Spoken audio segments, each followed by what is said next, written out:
Hi friends, welcome to my YouTube channel. সকলোকে মৰম আৰু সম্ভাষণ জনাই একদম ফাটাফাটি এটা ভিডিও আপোনালোকলৈ আগবঢ়াইছো মানে ফাটাফাটি মানে কি কম আৰু আপোনালোকে চাওক চালে গম পাব মোৰ ভিডিও বিলাকত বৰ বেছি ফাটাফাটিও নাথাকে তথাপিতো অলপ চলপ থাকে আৰু ন বেছি দীঘলীয়া ভিডিও নহয় আকৌ মানে ব্লগ বিলাক অকমান দীঘলীয়া হয় এটো ইমান বেছি দীঘলীয়া নহয় আশা ৰাখিছো আপোনালোকে প্ৰথম পৰা শেষলৈকে চাব চাই ভাল পাব যদি ভাল পায় মোক জনাবলৈ নাপাহৰিব আৰু লগতে যি সকলে চেনেলটি নতুনকৈ চাইছেহে সাবস্ক্ৰাইব কৰিবলৈ একেবাৰে নাপাহৰিব আহক তেনেহলে আজি সুন্দৰ ভিডিওটো আপোনালোকলৈ আগবঢ়াও ৰাতিপুৱাই ব্লগটো ষ্টাৰ্ট কৰিছো এফালে গ্ৰীণ মটৰ আলু ফুলকবি বনাবলৈ লৈছো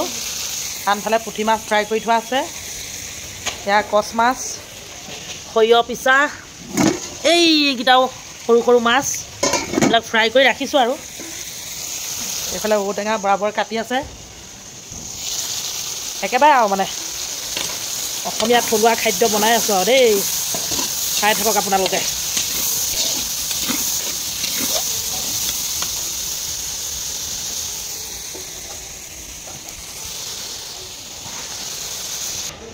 এয়া ঔটেঙা বীজ এইবিলাক ওলাব আঠা আঠা এইয়া দেখুৱাইছোঁ এইবিলাক এতিয়া মই চুলিত ঘঁহিম সেয়েহে এনেধৰণে ৰেডি কৰি থৈ দিছোঁ প্ৰথমতে আলু আৰু গ্ৰীণ মটৰ ভাজি ল'লোঁ তাৰপৰা আলুখিনি অলপ অলপ সিজা পাছতহে ফুলকবি এনেধৰণে মিশ্ৰণ কৰি দিলোঁ এতিয়া একদম ধুনীয়াকৈ লৰফৰ কৰি দিছোঁ হালধি নিমখ আদা নহৰু শেষত দি দিলোঁ অলপ ধনিয়া পাত এয়া কেঁচা কেঁচা মানে এইখন চব্জি ইমানতে সামৰণি মাৰিম এতিয়া হ'লেই আৰু অলপ অলপকৈ দেখুৱাইছোঁ আপোনালোকক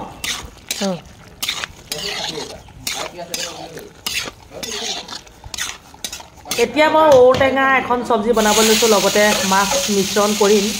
কিন্তু প্ৰথমতে এয়া চব পিঁয়াজখিনি তেলতে অলপ ভাজি ল'ম তাৰপাছতে ঔটেঙাখিনি থেতেলিয়াই থোৱা আছে মানে খুন্দনাত এয়া এতিয়া এইখিনিও লগতে যোগ কৰি দিলোঁ আৰু সুন্দৰকৈ ভাজি ল'ম সুন্দৰকৈ ভাজি লৈ তাৰ পাছতহে মাছ আৰু কেনেকৈ কি মানে মিশ্ৰণ কৰিম আপোনালোকে চাই থাকক বুজি পাব আৰু চাই থাকিলে কিন্তু ঔটেঙা যেতিয়া মই বনাওঁ মানে এনেকৈ খুন্দনাত থেতেলিয়াই লৈ এনেধৰণে সুন্দৰকৈ একদম ভাজি লওঁ এয়া যিমান সুন্দৰকৈ ভাজি লয় সিমানে সোৱাদ লগা হয় সেয়েহে অকণমান কেমেৰাত বন্দী কৰি আপোনালোকক দেখুৱাইছোঁ এয়া চাওক ধুনীয়াকৈ ভাজি আছোঁ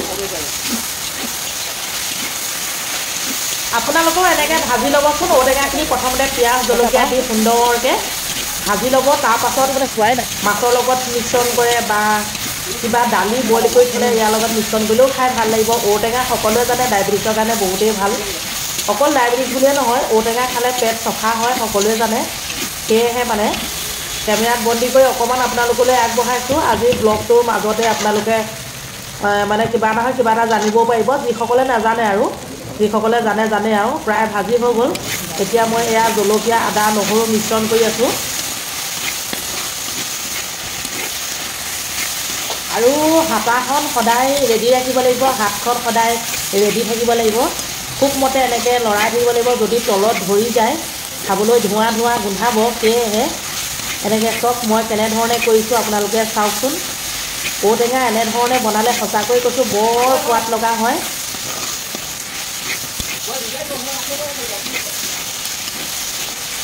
5 মিনিটমান ভাজিব লাগিব তেতিয়া ঔটেঙাখিনি প্ৰায় সিজি যাব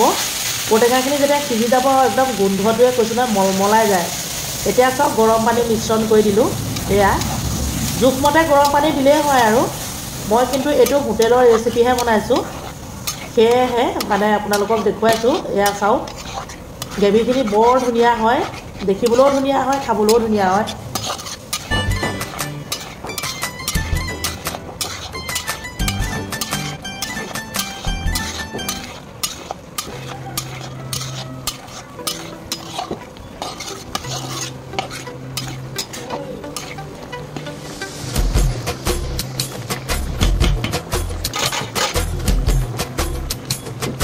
সুন্দৰকৈ এতিয়া চাওক গ্ৰেভিখিনি হৈ গ'ল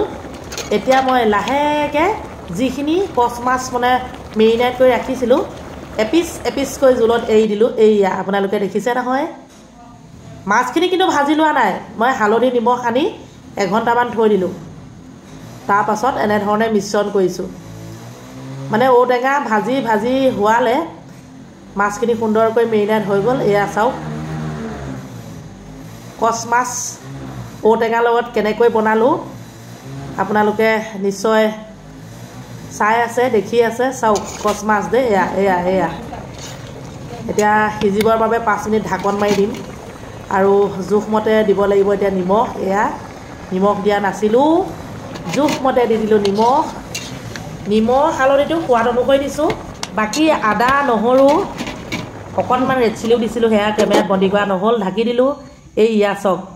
ঔটেঙা আৰু কচ মাছৰ ৰেচিপিখন হৈ গ'ল লগতে শেষত এয়া ধনিয়া পাত দি দিছোঁ আৰু এতিয়া খাবাহে খাবা তইহে তই মইহে মই সোৱাদেৰে ভৰা ঔটেঙা আৰু কচ মাছ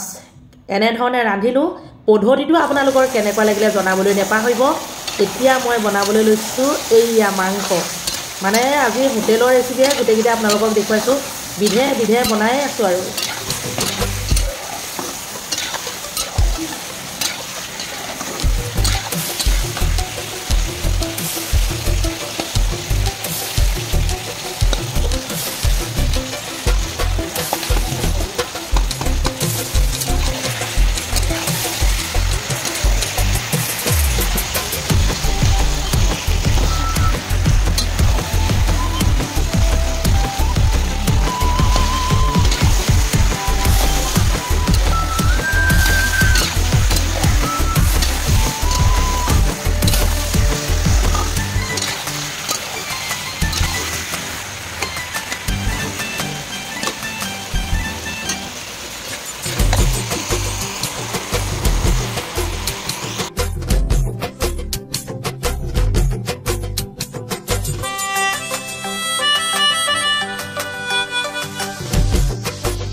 বন্ধু বান্ধৱীসকল সকলোখিনি বনাই কৰি হৈ গ'ল দেখুৱালোঁ আপোনালোকক